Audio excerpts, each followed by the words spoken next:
Hi, Christina. Welcome to the show. Hi, thank you so much for having me. I'm excited to chat.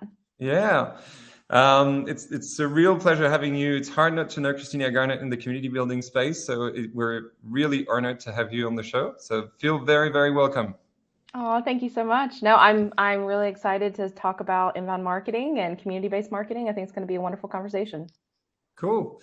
So I'll give you a chance to introduce yourself for those who don't know you, which is very Mhm. unlikely, but you get a chance to introduce yourself in a few minutes. I just wanted to give a quick announcement. Today is a really big day for us, not only because we're having Christina Garnett on the show, but also because we're launching our brand new community platform, which you're on right now. And yeah, it's the very first time we're hosting our interview series on the new version of our platform. So excited about that. So Congratulations. thank you. Thank you. Hope everything goes well. If there's a few hiccups, don't hold it against us. And yeah, I'll let you introduce yourself, Christina, if you don't mind.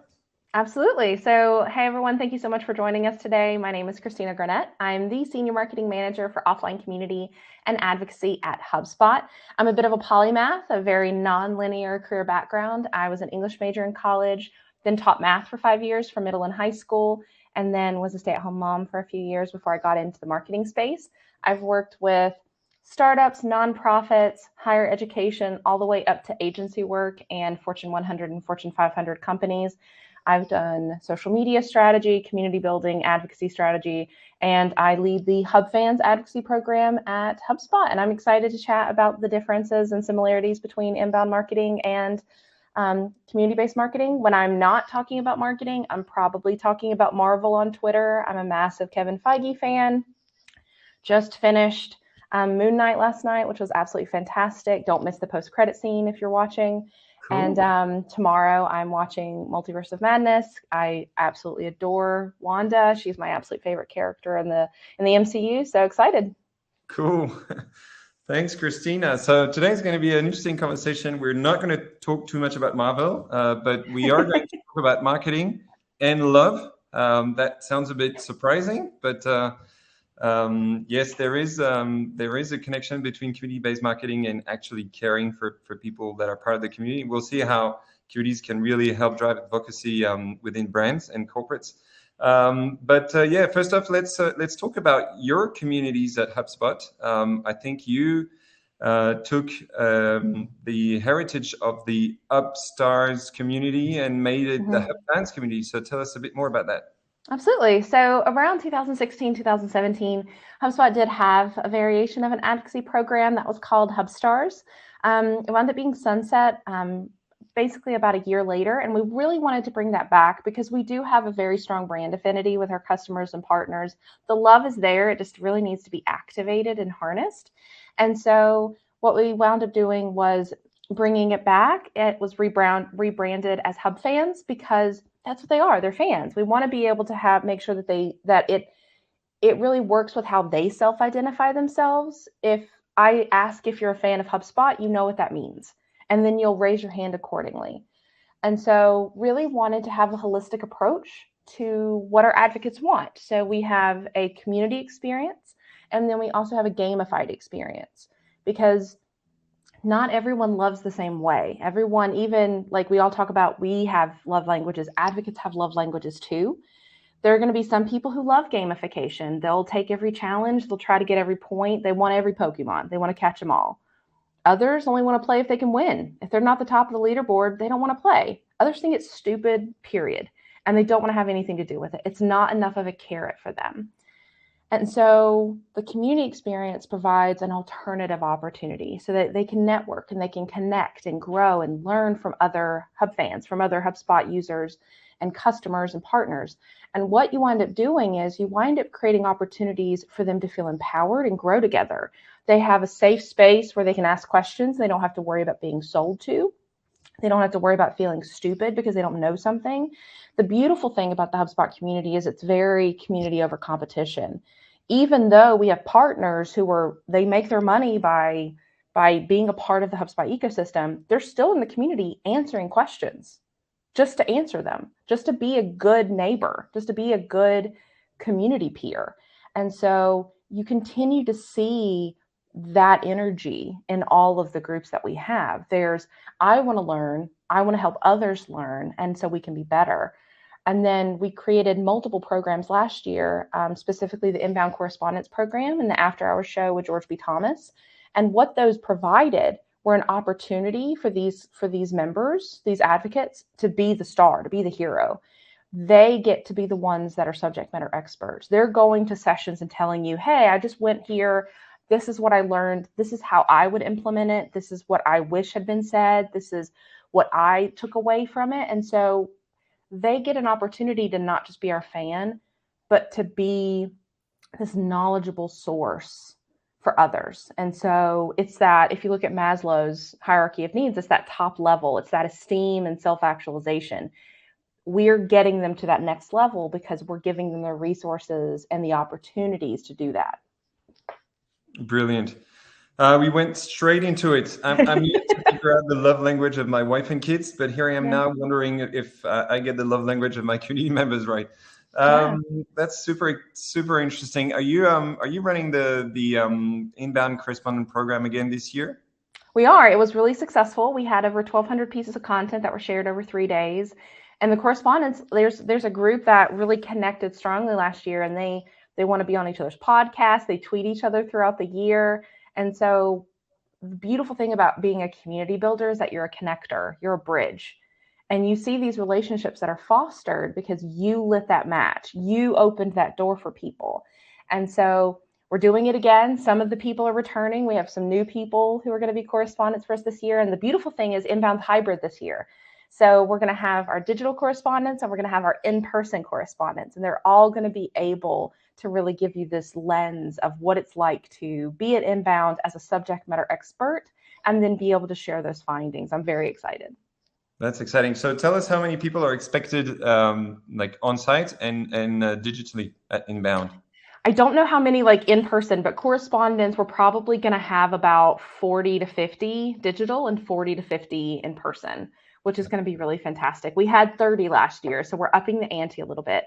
And I'm very excited to see what they're going to be able to bring to the table. Obviously, completely different content opportunities whether like if you're in person, you're going to be able to do more like experiential content and being in the room and having those opportunities. But digital, you're also going to be able to have just an easier ability to be able to create the content and publish it because you're going to be at home probably. You're going to have all your computers set up and everything right there. So I'm very excited to see it's going to be this really nice mix and be able to showcase that Inbound isn't just a Boston thing. It's for everybody. Cool. Brilliant. Yeah, so I'll see you in Boston in a few months' time, hopefully.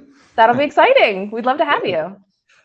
Cool. Well, let's take a step back. So obviously, HubSpot being a marketing leading software, there's got to be a reason why you build such large communities. So, $1 million question: why do you build a community at HubSpot? Do you really need it? I mean, everyone knows HubSpot. It's not just for marketing purposes, right? There's got to be something more. It really is the power of the flywheel. So Brian Halligan introduced the flywheel a few years back to really replace the funnel. And what it does is you have this community piece really greases the flywheel, where what you're doing is you're building relationships. And like it's called a CRM, that relationship is the biggest letter of that CRM. Because that's what a community does. You're building relationships, not just brand to member, but member to member. And what that does is it empowers everybody. It creates opportunities for us to have feedback loops so that our community members can tell us like, hey, why can't I do this? Why can't we have this feature? Is this something I'd love to have? And a lot of times they'll even pitch you how they would do it.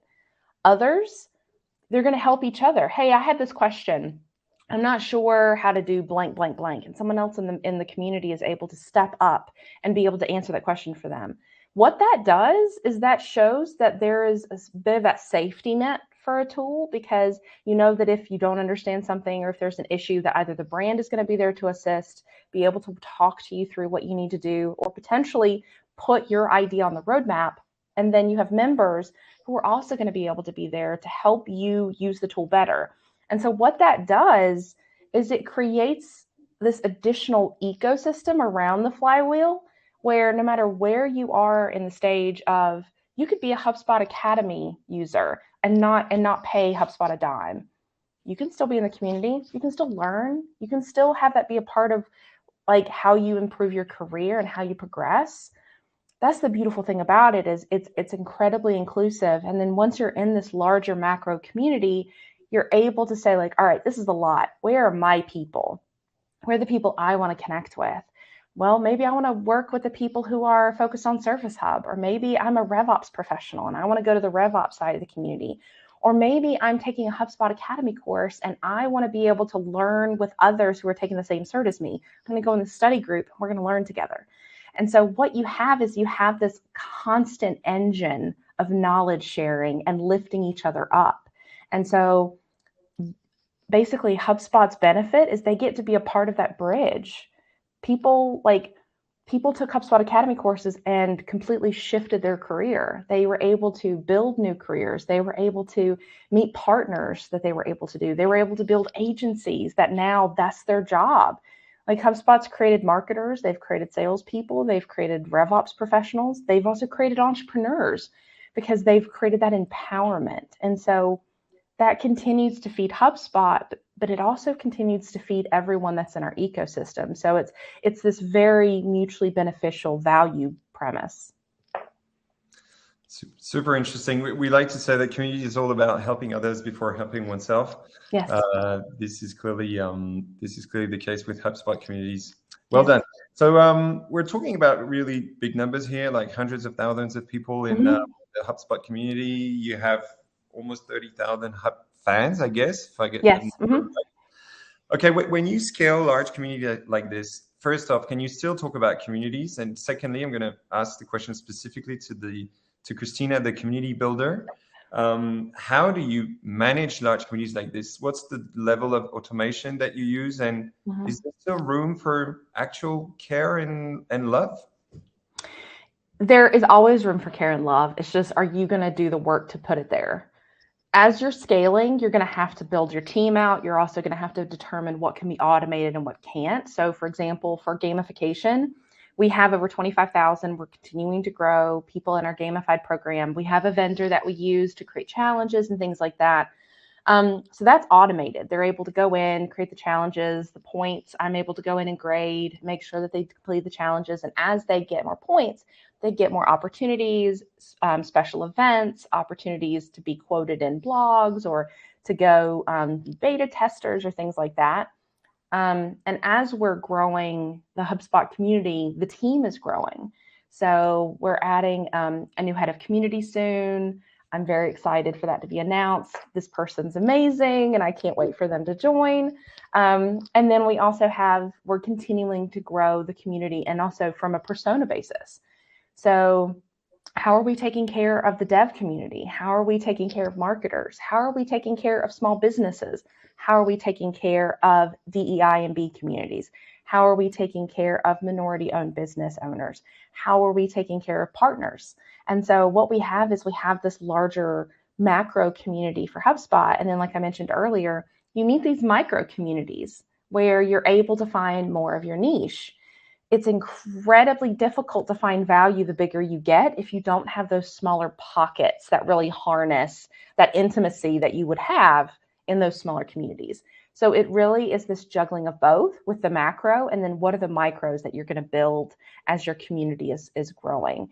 And the thing about those micro communities is that you need to be very, very consciously aware of who's going to be in that position, because depending on how niche it is, not just any person can be the manager in that realm. They're going to want someone that they think will be able to understand their needs, will be able to speak for them and advocate for them. The dev world is a great example of this. Developers want to know that if they're working with a developer advocate, that person understands, they get it. And so if you're working with, for example, we have our revenue council that I created for VPs of sales all the way to CROs. They want to know that I'm going to be able to fight for opportunities for them, and I'm going to understand who they are and what their needs are and how they are different from another micro community I might be a part of.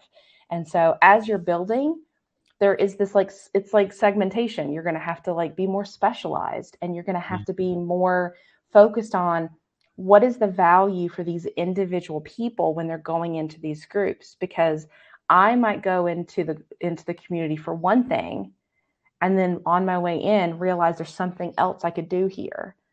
And you have to be prepared for both needs. You have to make sure that there's value there for both of those opportunities, because let's say that you only have a support question, like you only have a support community. That's great if I have a question, but I have no need for you if I'm fine. I have there's no pain point you're solving for me if I don't have a question. And so being able to provide multiple pain point solutions within a community is not only means that I'm going to come, but it means I'm going to return, and I'm going to have multiple reasons to return. And that's incredibly important when you're building. Cool. And do you find it hard to slice and dice your community appropriately, like building those micro communities? What's your criteria for segmentation? I think it really comes down to being able to social listen and really focus on what are the conversations that are being had, and do you see the gap opportunities?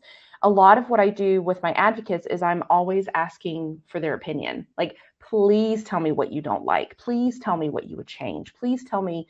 And they will tell you. Your members want to be a part of it. And that's the beautiful thing about community, is if you're able to keep them close and make them a part of the progression process as you're scaling, they will tell you what they're missing. They'll tell you what they need. They'll tell you what they're most passionate about. And then when you create those new pieces, just like you would for a feature if it was someone else's idea, now they have a sense of ownership. This micro community exists because I told Christina that I was missing this and I wanted to see this in the community. Now I want this to be successful because this exists because of me. So I'm going to tell everyone I know that I think would be a good member here. I'm going to share it. I'm going to be engaged. So that is also a sense of empowerment. I don't want to just build this garden around you. I want you to tell me, like, what flowers do you want to see next? What plants do you want to see?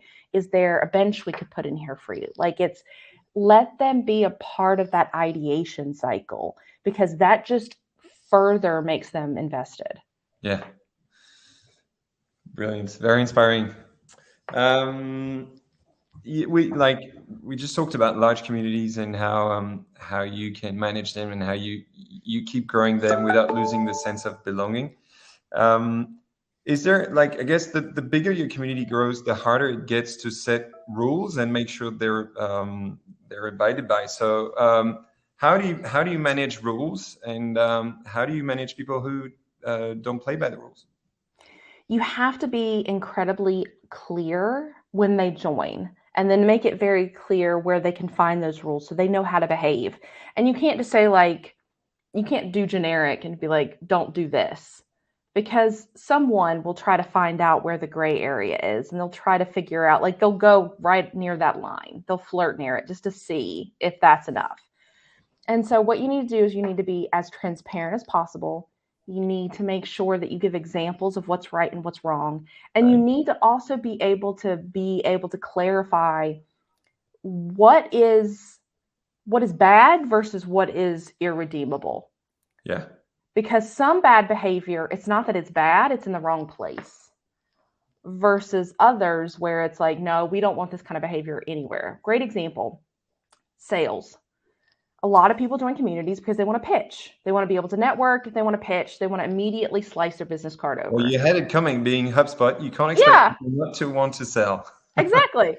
So the thing is that depending on the community, that can either be like, that's okay, just like, don't do it here. Or it could be like, no, we don't want any salespeople in here. Like, we don't want you here at all. Like, just leave. And so what you need to do is be very clear. So let's say that you have an incredibly business-focused B2B community, and you know that like half the people in there are salespeople or business staff. They're going to do what they do. They're going to sell. Then what you need to do is, if you know that there's certain behaviors that are going to exist regardless, and it's not a deal breaker, it's just we need to curate a bit better, then give it a space where it can live. Create a section of the community that's just for those pitches. So when they misbehave, it's like, over there. Go to the dangerous. Like, go over there. Go to that room. Leave us here. We don't want to do that. But what that does is it's not being declaratively like this is bad. But what you're saying is, it's not that we don't allow this. It's that there's a time and place. and this is the time and place. It also creates a safety net for the people who are in your community who are terrified that if they're in that room, based on what company they're for or what their name is or what their title is, that they're going to be sold to immediately. That's one of the biggest problems with LinkedIn. People will network with you, and then as soon as you do that, you accept the request, you have a DM with a pitch. What you need to do is set the guidelines for what does this relationship look like in the community. If you want to sell, great. Just don't do it here. Do it in this specific designated place. Hey, if you're here and you hate that and you never want to see that, just don't go to that place. Just don't go to that place and you won't see it. And then be very clear about what the ramifications are, what the consequences are. It all comes down to transparency. If I'm going to kick you out of a community and I've never warned you and I've never explained what it takes to be kicked out of the community, that's going to backfire. That's someone who could very quickly poison the community against us, could create their own community to compete with us. You need to be incredibly transparent, over transparent if possible, so that there is absolutely no question if someone does need to be removed or if someone is punished in any way. It needs to be incredibly obvious why that step was taken, and just knowing that you're setting those from the very beginning. Part of onboarding, you're going over the rules. You're going over what is expected of you if you're part of this community. This is what good looks like. This is what bad looks like. And if you're bad, this is what happens. It stinks that you have to be like the teacher on the playground, but you are the teacher on the playground. You have to make sure that they understand what's good and bad, and then what will happen if they don't follow the rules. Cool. The reason I smile is it feels like we're in a parenting class. Well, that's what it is. It's humans. Education experience under your belt. I do, yeah. It's all full circle. But that's what community is. It's a human experiment. Every single day we go in, and it could completely change. I mean, if let's say that something happens in the news that's amazing, that everyone's excited about, the energy in the community, even though it has absolutely nothing to do with that news, will be different. Same thing. What if something horrible happens on the news and people go in the community? The energy is going to be different. Yeah. And so every single day, there are variables that people bring with them that you don't know about. They could be snipping at you in the community, but their kid might have the flu and they're working. Or they might have just gotten in a fight with their spouse. You don't know. They might have just gotten a promotion and they can't tell anybody yet, but they're like buzzing with happiness. You don't know. All of these people are bringing their own microcosm into this bigger ecosystem to connect, and we're all hoping that we're adults and will behave. It's very much a dinner party. You hope everyone has fun, but not too much fun. Cool. Like it. I had planned to talk a little bit about the returns of communities, but let's do it very quickly. But I think what do you expect from your HubPants community? I know David Spinks has talked a lot about the spaces framework and what to expect from communities, but what's your main return when it comes to HubPants?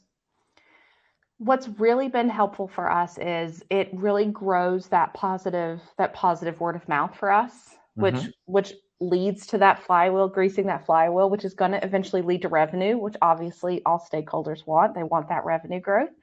But what it does too is if you are a Hub fan and you're active and you feel like you're getting closer and closer to the brand, you feel like you're able to play a part, you feel included, you feel like a seat at the table, not only are you going to drive revenue for us, but you're also going to minimize churn. You're going to stay because you have this extra value and you're getting things from HubSpot that you're not able to get from anybody else. No one else can make you an inbound correspondent. No one else can put you in a workshop and walk you through the UI and just be like, what would you change? What would you want different? And so what you're doing is it's twofold. You're maintaining that customer base because they feel activated, they feel appreciated, they feel loved. And when they tell you they love you, you say it back in word and deed, but then also they continue showing that light to other people. They want you to be successful because as long as you're successful, you'll continue to give those activations and opportunities to them. So it's lack of churn, and then it's growth, it's revenue growth. Cool. And this episode has by no means been sponsored by HubSpot, but we've been HubSpot in the last few months, and this clearly I want to stick with HubSpot for a few more years listening to you. Good. I'm glad. Cool. I wanted to briefly touch on, let's get our hands dirty a little bit for a few minutes and touch on the tools that you've been using to manage your communities at HubSpot. What kind of tools do you use? So we use CrowdVocate for our gamification. And so we work with them. I talk to their team all the time to be able to determine what things do we need? Are there things that I want to do more of as we're scaling the program and growing? We really went from 0 to 25,000 in about, I want to say it's been 6 months, 7 months. So we're growing really quickly, continuing to grow, continuing to scale, and seeing what we can offer, and also work with multiple departments. And then community, we use Khoros, and really trying to build out our experience online, which is really powerful. And our community team is incredibly passionate and brilliant, and they're always coming from a place of the customer. How can we improve things? How can we make things better? How can we really drive a better experience for people? And so I feel like community is just an extension of the rest of the work that we do at HubSpot. We're very customer centric. We solve for the customer, and that doesn't change when we're talking about the community too. We're still actively trying to ensure that they're having the best possible experience. And if they aren't, how can we make that better for them? Cool. Great. We're getting close to the end of the interview. I have one more question for you, Christina. Yeah. We've been talking about product-led growth for the last 10 years as the next big thing. And now, like for the last few months, we've seen the rise of community-led growth. Is it poised to be the next big thing? It is. It absolutely is. What you're seeing is more and more people wanting empowerment. They want to be able to have a bigger voice. We're seeing this across politics. We're seeing this across regions, across the world. We're seeing this in tech. We're seeing this with Web3 and NFTs. People want to be able to have more autonomy and be able to have a bigger voice in what they do and what they're a part of. And so community-led growth is incredibly strong right now. And it's going to continue to be a big driver, because what you're doing is you're creating this collective of people. Like with a brand, you're bringing all these people together with a North Star and a mission, and here's what we're trying to do. Imagine if you're able to pair that brand with a community. So now you have the customers, the partners, you have the any affiliates that you have in addition to the brand. So what you're doing is it's the secondary layer, this higher level version of what the brand was trying to do on its own. Imagine if you had all your customers and they wanted to support you and they wanted to pass the vision that you have. They believed in what you were doing and what you could do. That's going to really intensify that voice that you have. It's going to make your mission stronger.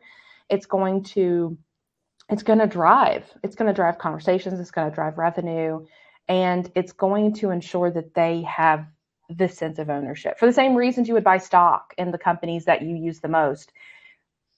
If you don't want to buy stock, but you could be a part of the community and you could be a driver and say, this is what I want the future of the company to look like, and this is the direction I want it to go, and these are the features that would be helpful to me. That's incredibly powerful, and more people want to be a part of that. They don't want to just belong. They want a seat at the table. It's very, like, you can be in the room. Being in the room is one thing. Being in the room and having a seat at the table is a whole different level of investment. It makes you feel it, not just that you belong, but that they're glad you're there, that it's set up both ways. You're happy to be there, but they're also happy that you're there. Brilliant.